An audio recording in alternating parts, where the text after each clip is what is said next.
Hello, my name is Kati Clemens and I'm the coordinator of LearnTech Accelerator project. And I'm very privileged to be here in Torino because the EDULAB of Torino is one of our partners for our project. The Learning Technology Accelerator project is making a network of procurers of learning technologies, and the reason why we are so excited about the EDULAB is that you are doing something pioneer here.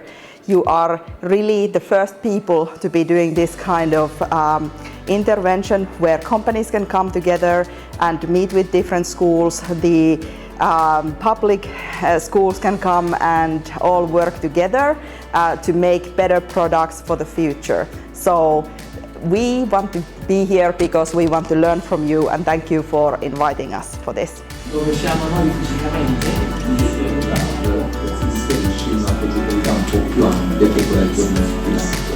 Qual è il giorno ispirato? Quella di vedere la città come un aggregatore e abilitatore.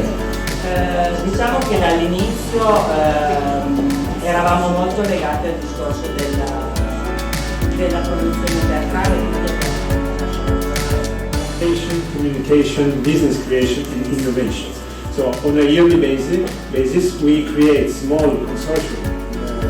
We know that in the future we need to have new roles, new professional roles, and then new type of skills. And then it's important for the student to have e che in qualche modo in estrema sintesi ci sembra si collochino su almeno 3 livelli: il tema della didattica innovativa osservata non soltanto da dentro la scuola ma dalla città, Aggregarli in un acquisto collettivo.